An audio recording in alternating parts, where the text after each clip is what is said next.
So today I would like to get you acquainted with the topic of marriage. I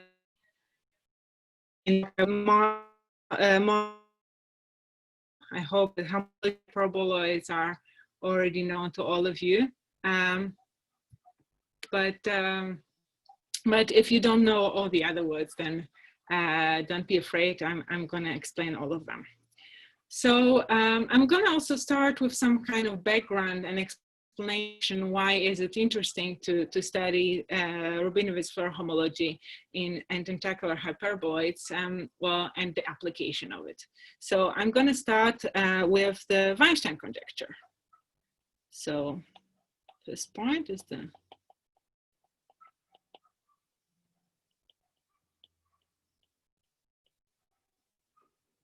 So let's have a hypersurface. Jagna, have you started screen sharing? I think you need to reshare. Oh, sorry. No problem. I have, but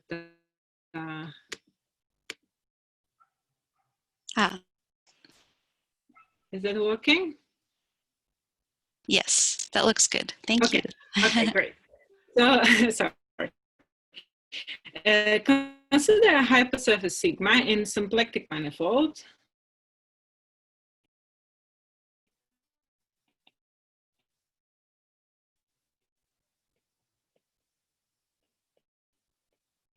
So, already having a hypersurface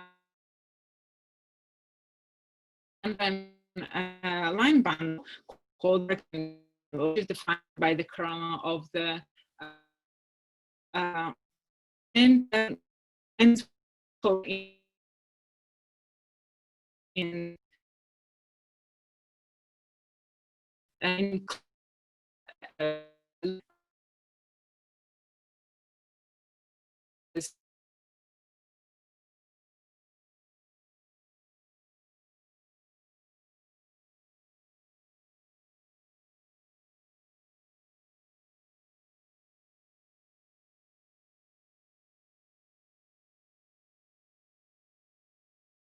what happened?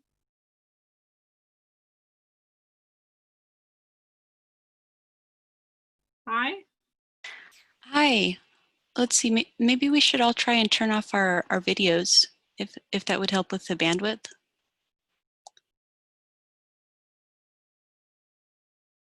Okay. Why don't you try screen sharing again? Like you can give me. If you turn off your video and then screen share, that might help with the bandwidth. Okay, I'm gonna try to do that too. Wait. Okay. Yeah.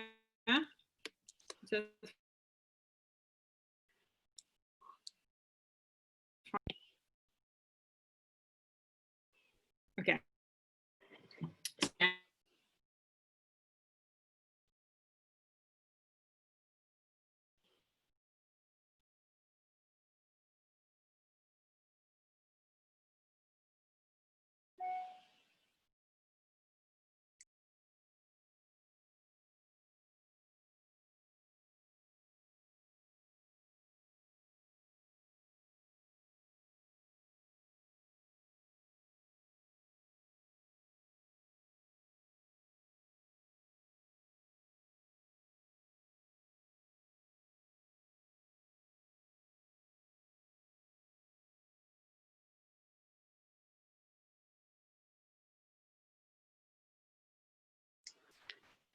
Jagna, are you there?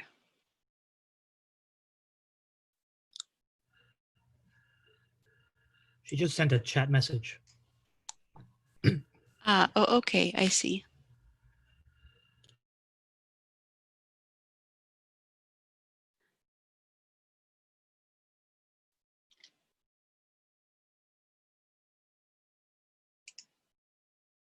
Be better this way. All right. Okay, I'm gonna get my video off, just saying that I'm here, and I'm going to share once again. All right, that sounds good. Okay.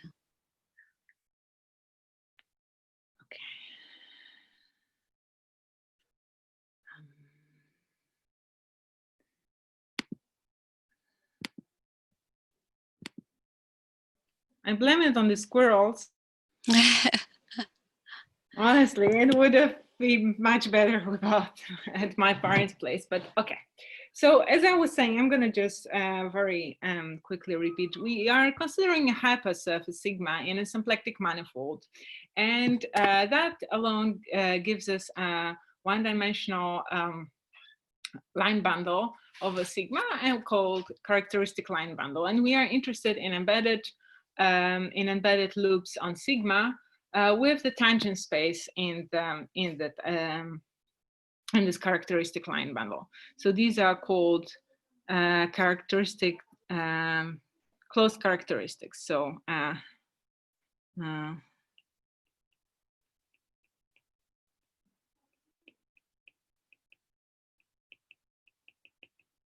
is non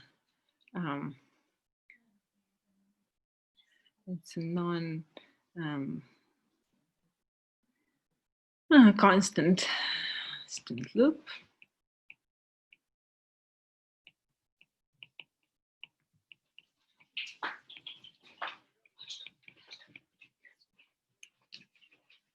Such that the tangent space of this loop is in the kernel of the symplectic form with sigma.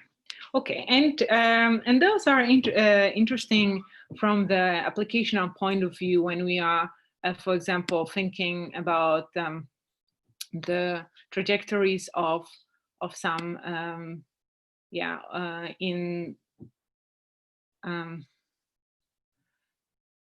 for example, trajectories of satellites or something of this kind.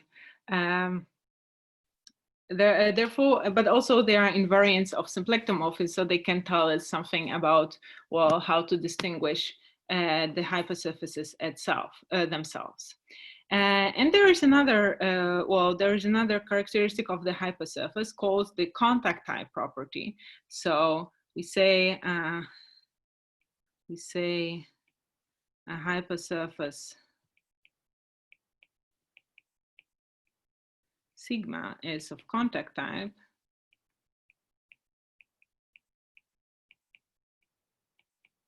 if in neighborhood of sigma there exists one form, lambda, which is a primitive of our symplectic form, and restricted to the tangent space of sigma as a contact form.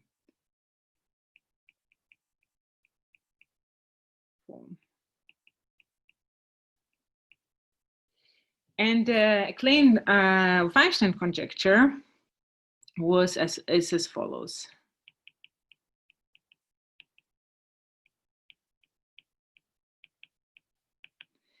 So that on he conjectured that on a compact contact type hypersurface admits closed characteristics.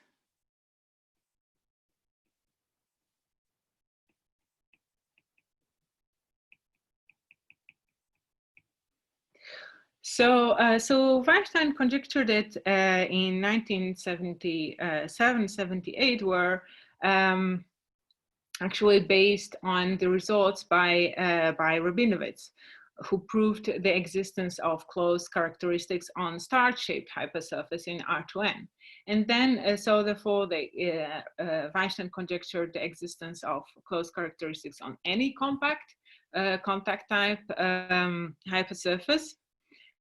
But so the question is not new in any way, but I would like to well, just mention just a couple results for the compact case, which has been researched by very many people for a really long time. But apart from well, somehow the first results in R2N has been done by Viterbo in the year that I was born, so in 1987, and then Hofer proved the Weinstein conjecture for contact structures with over twisted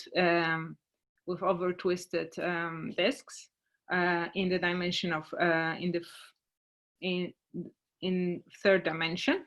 And then in 2007, Taubes have proven kind of omitted the over twistedness condition and proved the whole result for contact manifolds of dimension 3. But even though, so like the question is not new and it's been researched by many people, there are many more results that I am able to actually mention here.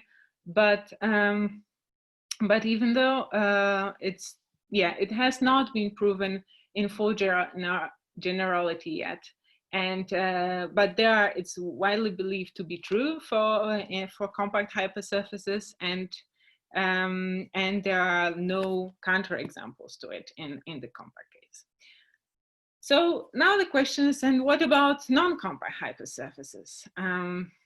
Can we say something like, can we just omit the compactness condition and prove something for well, and still state the Weinstein conjecture? Well, in fact, like if we just omit the compactness condition, then the Weinstein conjecture in this generality is just not true. There are obvious counterexamples. For example, if we take R2n-1 with the standard Euclidean metric, then there are no closed geodesics. But there is also no kind of idea what kind of condition should we replace the compactness condition with to be able to state Weinstein conjecture in non-compact setting. And there are also not that many results. I'm going to mention just a couple of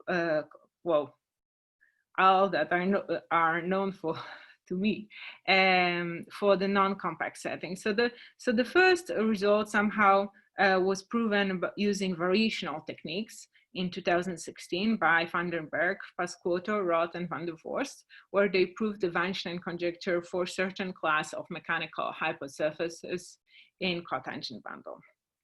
The other thing, which is also for non-compact hypersurfaces, but more closely related to my own research, is the construction of symplectic homology for diagonalizable hyperboloids in R2N by Silebach, Eliashberg, and Polterovich in 2017. These techniques are much more closer to the Rabinowitz Floer homology that I will be talking about.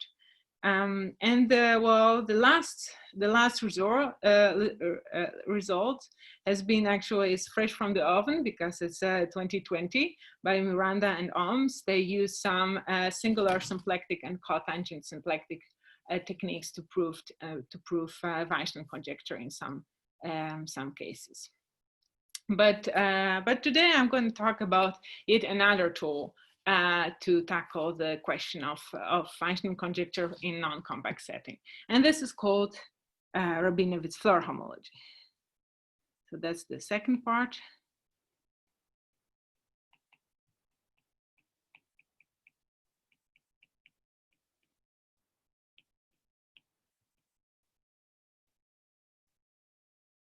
Okay, so the setting is a little bit is as follows. So we have M omega to be an exact symplectic manifold, an exact symplectic manifold with certain convexity conditions and the infinity. And we have here a hypersurface, which is of exact contact type.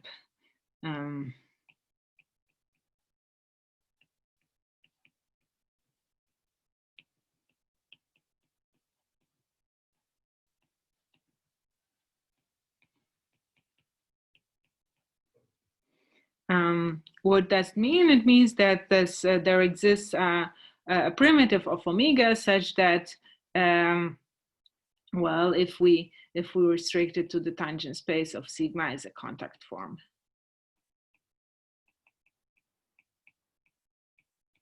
But it's a global primitive. Okay, and let us also fix a Hamiltonian. So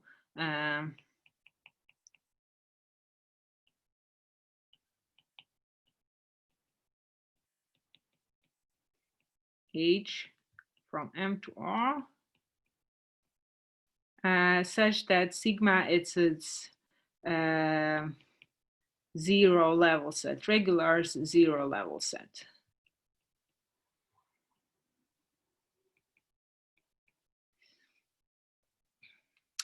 Then to this, well, then we can formulate this problem of closed characteristics with variational methods. So we introduce so-called Rabinowitz action functional.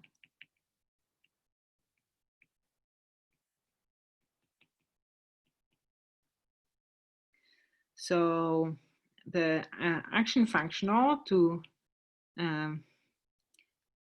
associates with a pair, and here we have phi being a loop in M, and ether just a number in a real number. So to this pair, it associates a number. We integrate a primitive of omega along the loop, and then have the integral of the Hamiltonian. But here we have, so that would be actually the action functional from a Floer theory. But here we have a new thing. This is the ether parameter popping up here, and it has the function of a Lagrange multiplier.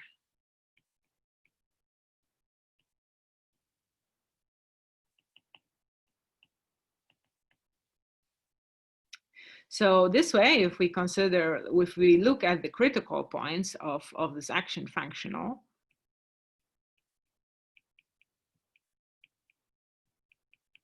then loop and ether is a critical point if and only if it solves this equation, which is a reparametrized Hamilton's equations, and it lies on sigma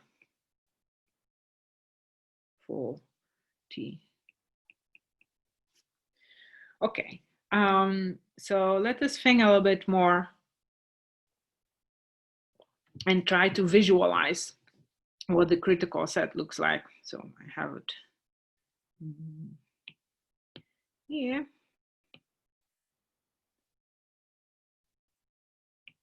So if we look at it, we're gonna see that there is gonna be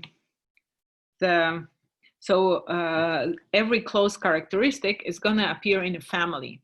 On one hand, there is going to be the S1 action acting on every closed characteristic just by the rotation. So we're going to have some kind of the critical points are going to appear in loops. And on the other hand, we have the Z action. So for every integer, we can just, well, go faster and faster along the route just by multiplying the period by some integer. So that's why we have the closed characteristic appearing in this S1 times Z families. But if we consider ether to be 0, then every point as a constant loop on sigma is going to also solve these equations, and they are going to appear in the critical set too. So we're going to have here sigma times 0 appearing. Okay. So our idea now is to try to apply the Floer theoretical techniques to this setting.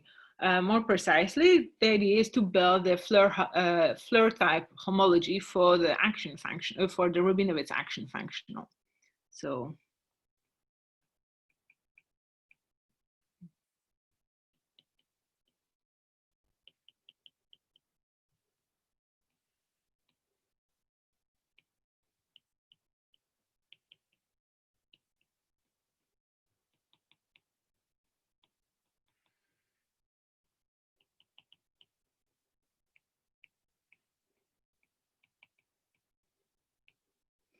Okay, so as we recall somehow from the Floer setting, one of the most important building blocks to build the Floer homology were the Floer trajectories.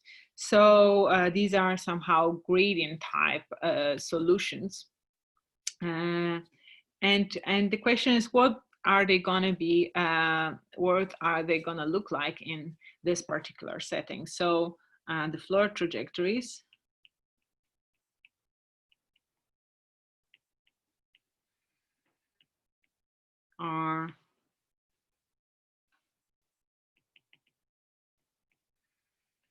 are solutions from, well, some kind of embedded cylinders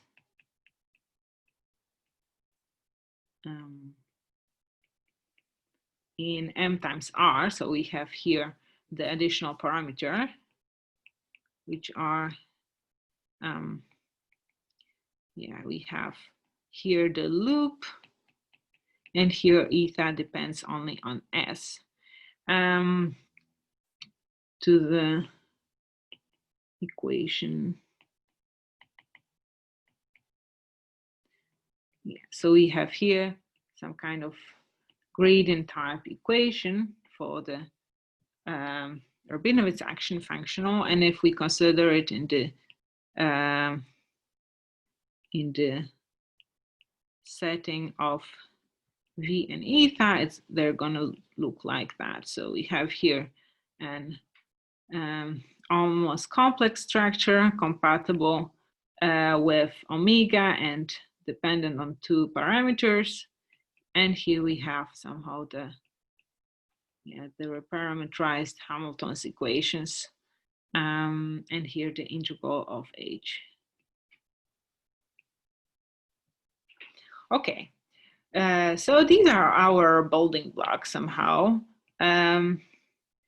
But how are we gonna build a homology if, if we don't have the critical points being isolated as in the Floer setting, but rather appearing in families? Well, this is lucky for us.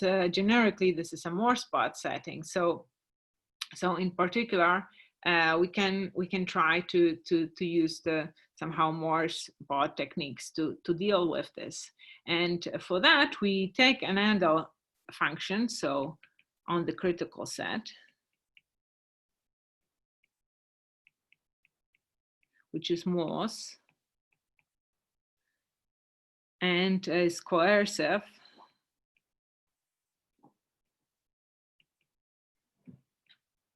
on the non-compact component. So meaning that every sub-level set is compact.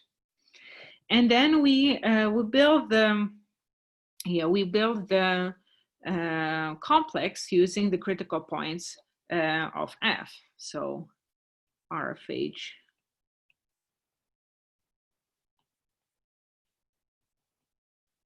is built by critical of f. Well, and we decide to count in Z2 to make our life easier. Great. And what do we do to build the boundary operator? So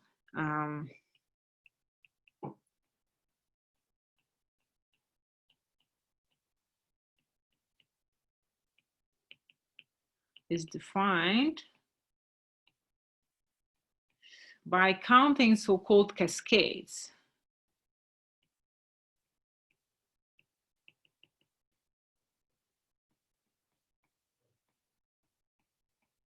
Well, what are those? So it's easier to draw than actually to formulate it mathematically. So consider we have 2 points, x and y. These are 2 critical points of the y function. We have them here, and then we join them with some kind of a sequence where we go first with the gradient flow of f, and then we take a Floer trajectory. So we have, well, gradient flow, quote unquote, of the action functional, and then we go again with the gradient flow of f, then with the action functional, and so on and so forth, until we hit our critical point y. And then we try to build a moduli space out of those bodies, and it turns out it can be compactified and actually, well, the zero-dimensional ones define as the boundary operator. Well, as long as they are all in a compact set, because that might be challenging to achieve, especially if sigma is non-compact. But once we have that, we can build, well, we can build the RFH, which actually has been done first in the compact set, for the compact hypersurface in 2009, Silberback and Frauenfelder.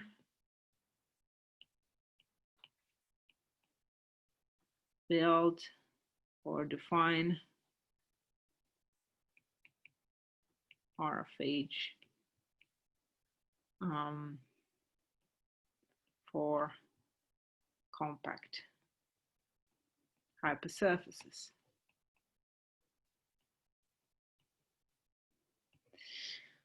Okay, great. So what are the kind of most interesting properties of the RFH, and how can we apply them to the Weinstein conjecture that we started with? So properties of RFH. So the nice thing about RFH, it's when we define it, it's not only, the definition is not only invariant under the choices made for the most functional or the almost complex structure, but it's also invariant under small complexly supported perturbations. So that means that if we have a family, if sigma s is a family of contact type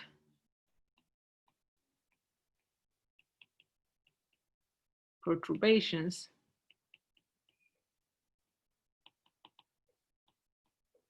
of, well, of a hypersurface, let's say sigma 0, yeah, a smooth family, then we have that RFH of sigma s is equal to RFH of sigma 0, which is a really nice result. But somehow now we can combine it with another result, an observation more like that. What happens if we have no closed characteristics? Well, then this picture that I presented to you here looks much simpler. We just have the only component of the critical set is going to be our hypersurface sigma. So the only kind of trajectories which are going to appear here are going to be the gradient trajectories on sigma. So that means that if we have no closed characteristics, then actually our RFH is equal to a shifted Morse homology, well, which is of course equal to the singular homology. Okay, so that gives us a very good way, like it's an interesting tool to to answer the Weinstein conjecture, especially combined with the first property. Has no closed characteristics.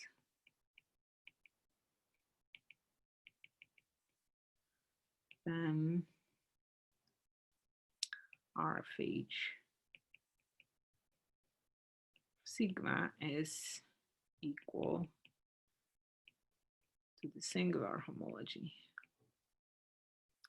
Okay, so once we can prove that for one sigma, those two are not equal, then we know that for every compact contact type perturbation of this fixed sigma, we will also have, well, if they are not equal, then we will have close characteristics appearing, and also on every perturbation, we're gonna have them appearing. Even if they disappear locally, they will have to appear somewhere else. So that's a great tool to actually answer the Weinstein conjecture, and this is how we are gonna be using it. And the third property is connected with displaceability. So if sigma is displaceable,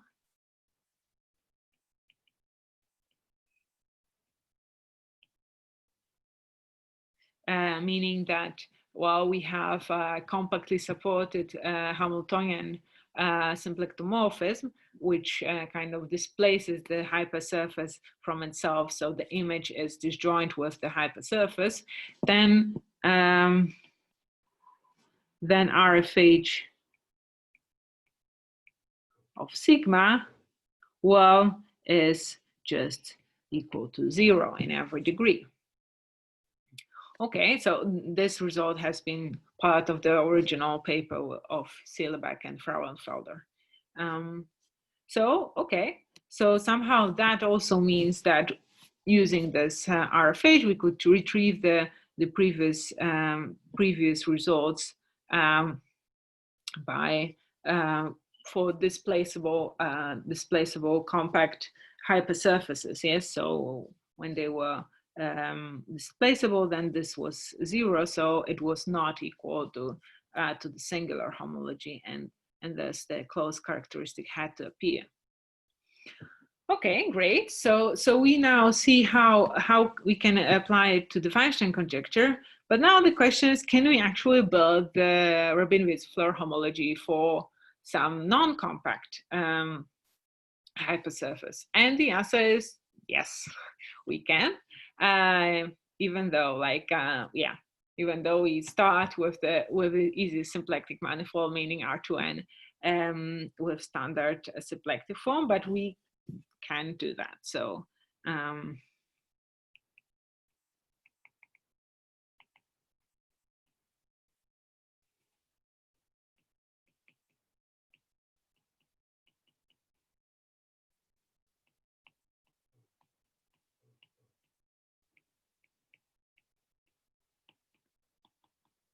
and this is where the tentacular hyperboloids come into our talk. So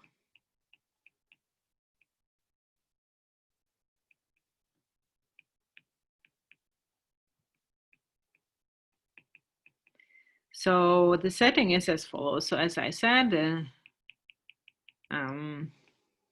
we are considering R2n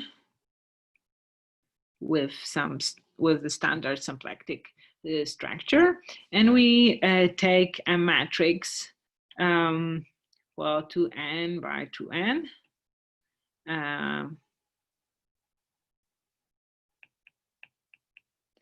which is non-degenerate.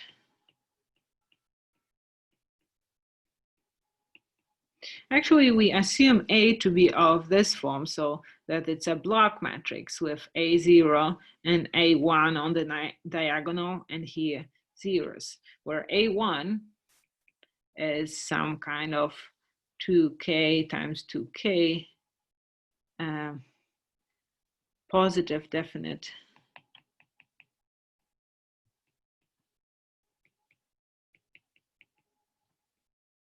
matrix, and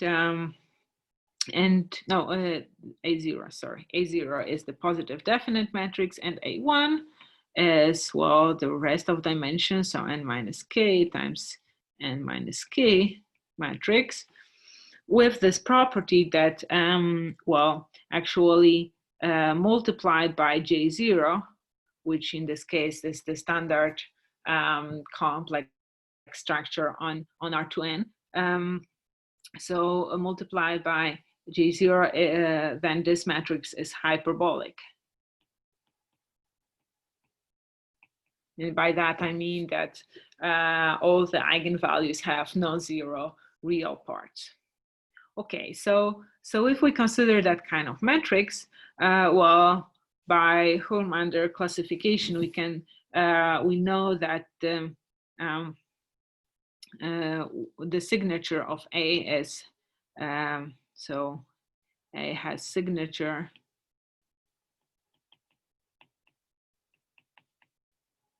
n plus k and minus k, and using this A, we are gonna define a quadratic Hamiltonian. So we're gonna take h of xy to be 1/2 of xt a0 x minus 1 plus 1/2 y a1 y, with x in R2k and y in R2n minus k. Whoops.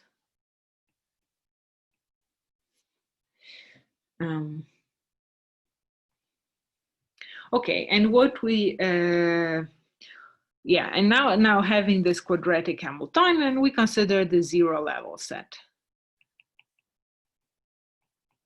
So it's easy to see that it's of contact type, but also in case k is not equal, and we see that sigma is non-compact. So more precisely, it's diffeomorphic to S n plus k minus 1 times R n minus k. Okay, so so now I'm going to retrieve the definition of the tentacular hyperboloids that I have here. So a tentacular hyperboloid as a hyperboloid of this kind. So we get a Hamiltonian as defined here above, and when we take the zero level set, but then we assume we have additional assumptions on this matrix, which is J0A1. So we have yeah, when we consider the Jordan decomposition of this matrix, then for every eigenvalue we have some kind of a block, which is of yeah, and the dimension of the block and the eigenvalue, the real part of the eigenvalue, have to be in satisfies those relations that are here. So yeah, so we have Hamiltonian as here. Oops. Yeah, and if they satisfy those relations, then we say that this hypersurface sigma is tentacular.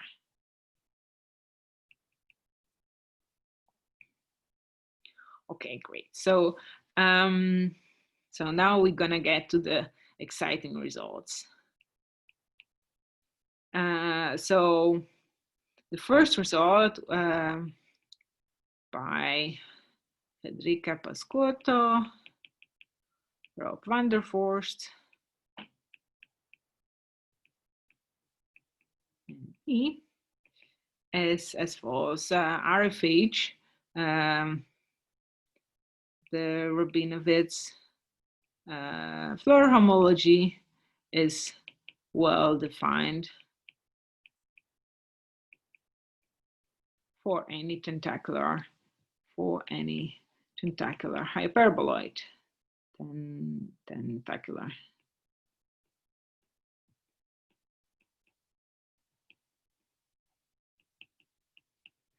Moreover, it is RFH is well defined for any compact contact type perturbation of a tentacular hyperboloid.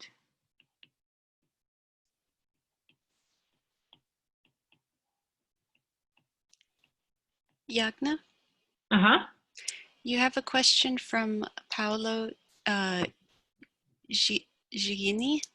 Yeah, why they are called tentacular? It's a very good question. Yeah, so mostly because at some point there is a broader class actually of the Hamiltonians for which we can define RFH, not only for the tentacular hyperboloids, but the definition is very technical. So I stuck to this one. So and this is because we were considering some kind of hypersurfaces where they have some kind of cylindrical ends, and in the end we kind of dropped this assumption, but the name stayed, and I liked the name. Also, when I was working, the biggest challenge of defining the RFH for those objects was to make sure that the Floer trajectories stay in a compact set. So I was working with those embedded cylinders which were trying to escape to infinity, and I had the strong feeling that I'm fighting tentacles. So that's kind of why they are called this way. I don't know if that explains. Is that a good explanation? That's great. I will be happy to also talk a little bit more in that on that maybe at the end of the talk, if that's interesting still. Yeah, okay, so the nice thing is they are tentacles. The Floer trajectories are the tentacles.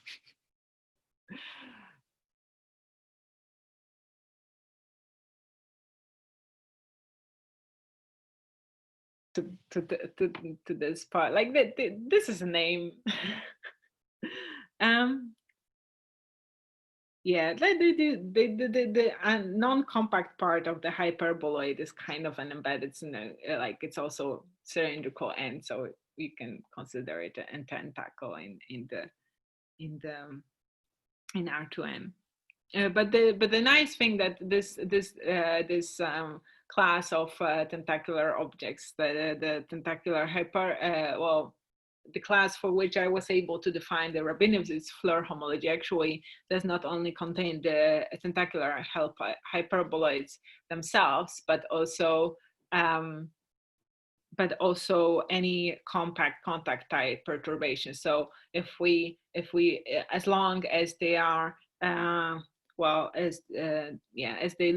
long as they look like a tentacular hyperboloid outside of a compact set, we don't then we can define the Rabinowitz Floer homology. So in particular, we can add there some handles or mess up the topology inside of a compact set, as long as we end up with something of contact type, and outside of a compact set it's going to be tentacular, we can define the Rabinowitz Floer homology for those objects are well defined. Yes, so that's the first kind of result that we had. But the second, a natural question once you can define RFH is, can you actually compute it? And the answer is yes. We were able to compute it in the next project. So the second theorem is by Alexander Fauck and Will Merry and me, and it's like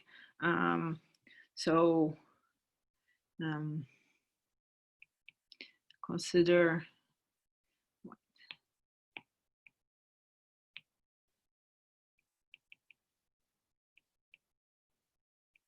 tentacular hyperboloid sigma defined by a Hamiltonian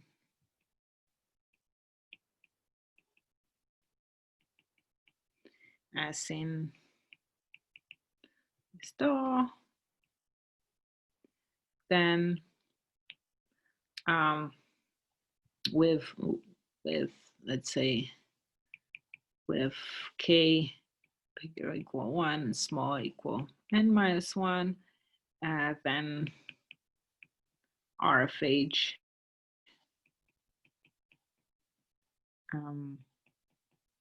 of each is set to in 2 degrees, which is 1 minus n here minus k and 0 otherwise.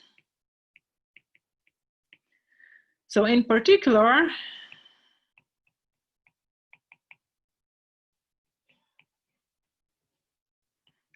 if we look closer, we can see that even though there are 2 generators, so it's non-zero in 2 degrees, it's actually also different from the singular homology because, yeah, which is also non-zero in 2 degrees, but in different ones. So if we calculate it, we see that R of H of H is non-equal to the singular homology of the shifted singular homology of sigma, which means that we have close characteristics on this. Well, which is not that much of interesting in result because we can calculate the close characteristics on hyperboloids just by hand. These are easy to spot. But now if we use the properties of this of the Rabinowitz Floer homology that we had before, we can deduce the existence of close characteristics on perturbations of Hamiltonian hyperboloids. And the other thing is that that obviously is also non-zero.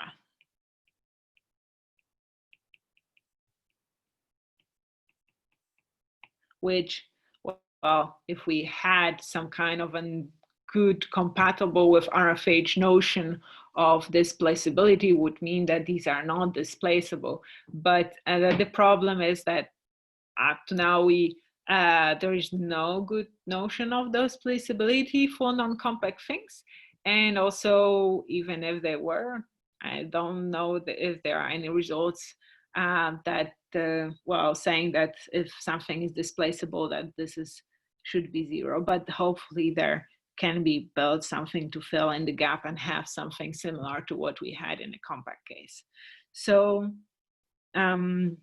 okay, so I'm going to write what I said just before to underline it. So as a corollary,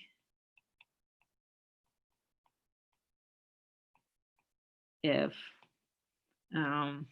sigma s is a family of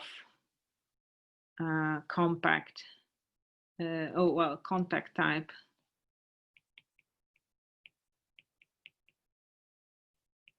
perturbations.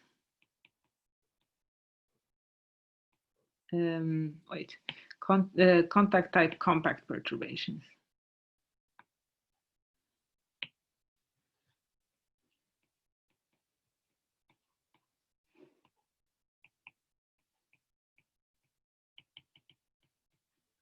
Of a tentacular hyperboloid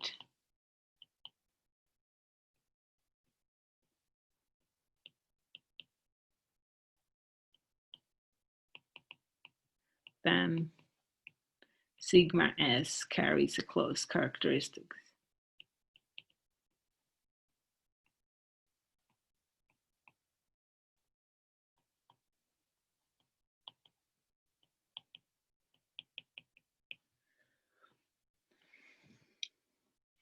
Okay, so this is somehow the application then one can use to answer the Weinstein conjecture. This answers the Weinstein conjecture for perturbations of the tentacular hyperboloids.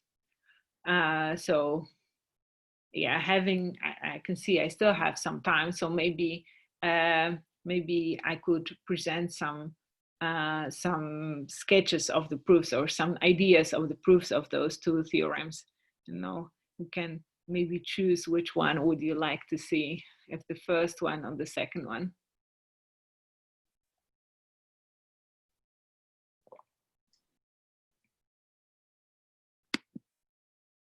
Someone making a decision? I thought, oh, okay. I was gonna say okay. the second as well. Okay, great. So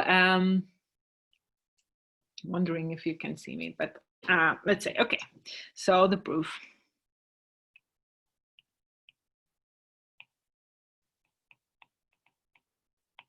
So in the second part, we have look a little bit closer at this Hamiltonian here, and we have the part which is coming from the positive definite matrix, and we're gonna call this part H0, a Hamiltonian H0 of X, and we're gonna call the second part here the H1 of X, this part.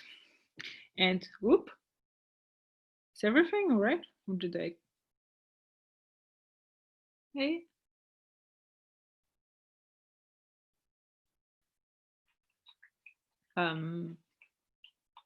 Are you hearing me? Can you hear me? Yes. Is everything Yes. all right? Okay, because maybe I just, okay, sorry. I hope this is the right talk. Yes. Okay. So when we look at this and as this Hamiltonian, oh, it isn't safe. Then the first part, well, we can say that the first part is a Hamiltonian H0 of X, and the second part is a Hamiltonian H1 of Y, and then we then the zero level set, of course, we can embed the zero level set of this first Hamiltonian. It's gonna be in sigma. This is gonna be an ellipsoid, yes, because we were considering 2K positive definite matrix. So we have sigma 0, which is the zero level set of H0, and then it is 2K minus 1 dimensional sphere, which is embedded in sigma. And that embedding allows us to, to build a homomorphism. We try to build a homomorphism between the RFH of sigma 0 and RFH of sigma, and to be able to calculate the homology RFH of sigma using the RFH of sigma 0. So we use that using building like we have long exact sequences for those two hypersurfaces. We have the singular. Here we're gonna have the singular homology for sigma. Here the singular homology for k minus 1 sigma 0, and then RFH of this is going to be first the non-negative one of H, and then the positive one of H, and here we have same thing with H0.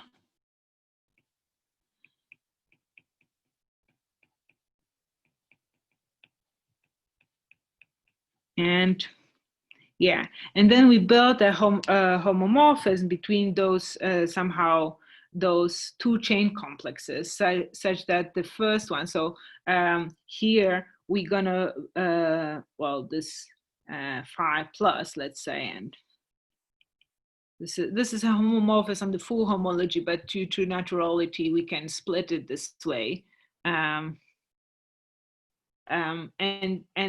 This one on the positive part of RFH is going to be actually an isomorphism because all the close characteristics which are lying on sigma, these are actually lying in the sigma 0.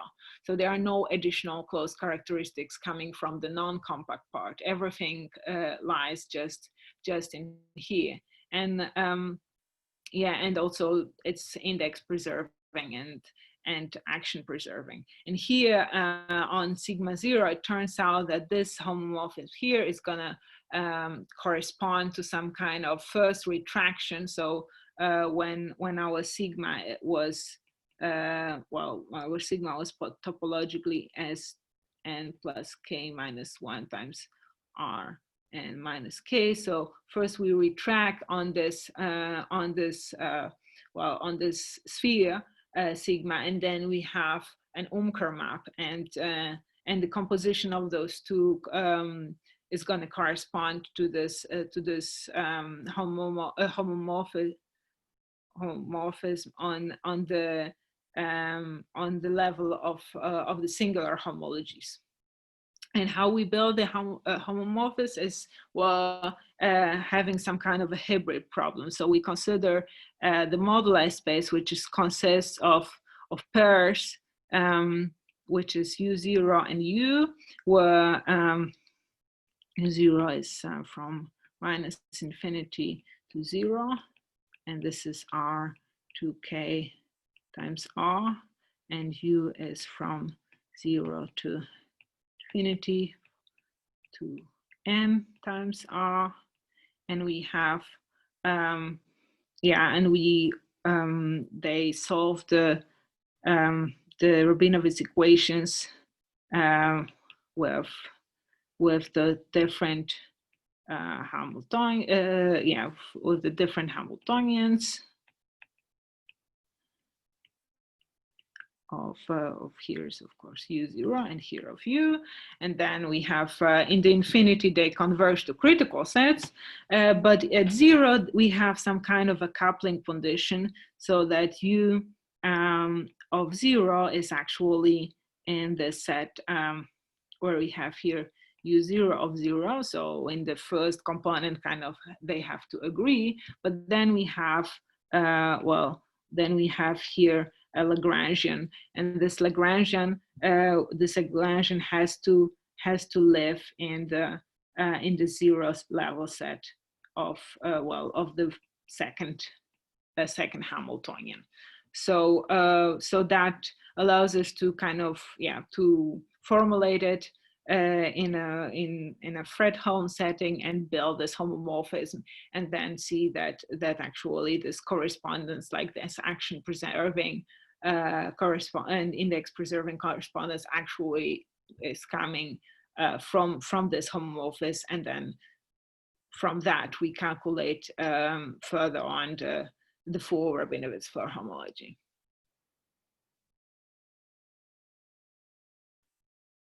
So I don't know, any questions towards considering this proof, or I'm not sure if I.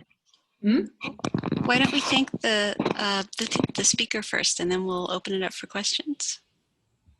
Okay. Okay. Jagna.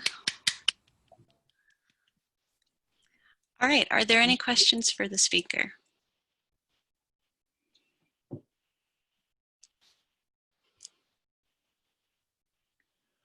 I can see you guys. Where are you?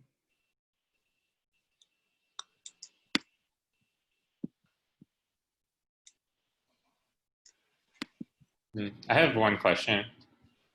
So this is Kyler, by the way. So you gave an example. So it cannot be true that a general non-compact contact type hypersurface has a closed characteristic. Uh-huh. You gave this class of examples, the sort of perturbations of these tentacular hyperboloids where you do have closed characteristics. So I don't know, do you have any, like, is there any kind of conjecture or idea for what types of non-compact hypersurfaces should have characteristics, or any kind of clues as to what properties would have them? This is like still very fresh, the results that we have. So as I said, like somehow I know of the 3 results, mine, Miranda's and Ohm's, and the group in Amsterdam. And our settings were kind of very different. I think there are some, yeah, like whenever the settings kind of overlap, so like there are no intersections, especially like, I don't know about the Miranda and Ohm's result, but the result with the Amsterdam group. So then we had the same, like, well, we had the same results. I think there might be some connections, like, okay, this is going to be a very wild conjecture. I think there might be some kind of connection with the dependence on the homology, but also yeah, like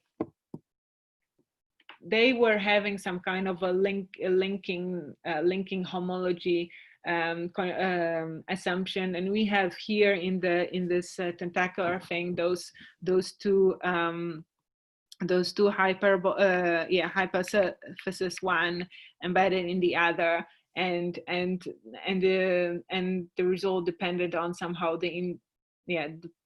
how they connect with each other. I would think that there might be something there, but this is a very very vague, I would say. Yeah, it's not very well stated conjecture. Something with, like, if you have a symplectic splitting and a compact thing which has homology connected with the non-compact thing, and they are in some relation, then there are close characteristics. Because also, like in the tentacular case, like the ones, if we consider here the k to be equal 0, so we have we have only like the hyperbolic part. We only consider the 0 level set of this second Hamiltonian. This is going to be a hyperboloid 2. Well, there's going to be a sphere n minus 1 and Rn times Rn, and this has no close characteristics either, well, whatsoever. So but then this compact part, this sigma 0, disappears. So also I'm saying that topologically they are like the hyperboloids can have different topology, and they still don't have the close characteristics. But I think there might be some I think there might be some assumption for the relation between this something of symplectic splitting and this. But I don't know. Okay, thank you. Very interesting.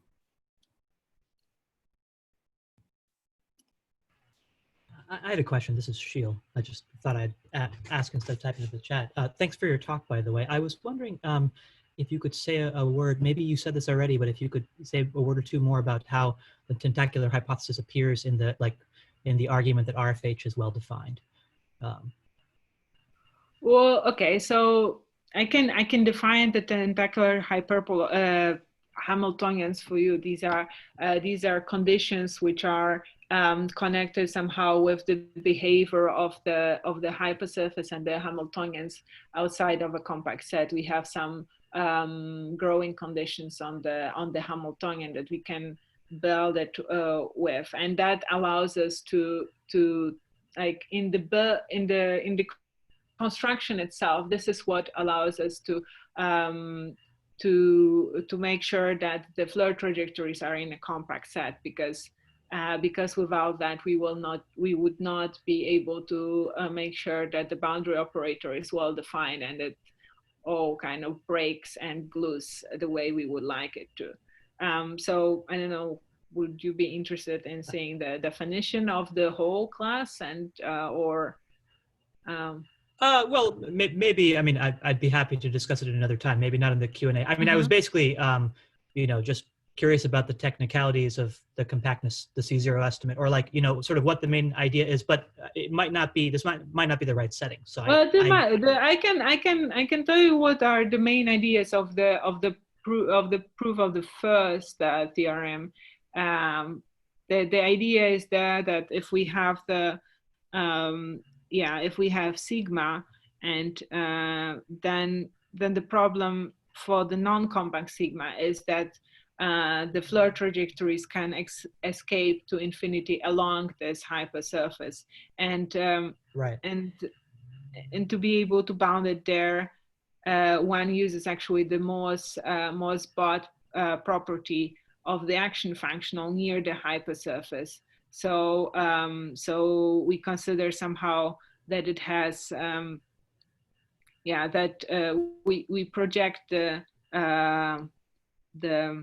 Floer trajectories onto the hypersurface, and then we try to bound the projection by the action, because the thing is that the Floer trajectory can stay in the vicinity of the hypersurface very long because the time is not bounded there. But it is, but the action is bounded still, because we consider only the finite energy Floer trajectory, so that so we can bound the difference of the projection if we have here a u of S0 and u of S1, then, and here we project it onto the hypersurface, then this difference of the distance of P u S0 and P u S1 is can be bounded by a constant in the action.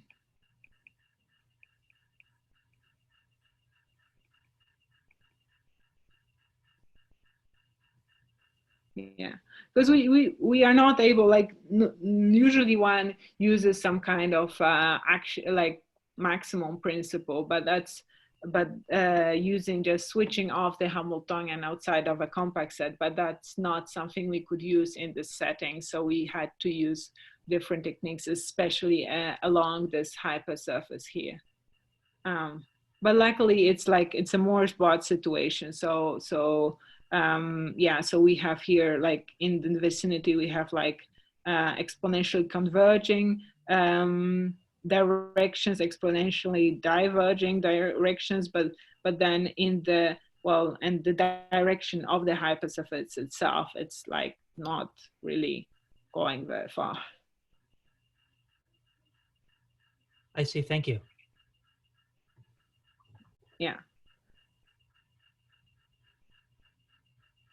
Well, that kind of behavior should be universal actually for any RFH, but the trick was here to be able to bound it uniformly along the whole hypersurface, and this is something that I think this is really for those quadratic type of Hamiltonians, which it's a property of those quadratic types of Hamiltonians.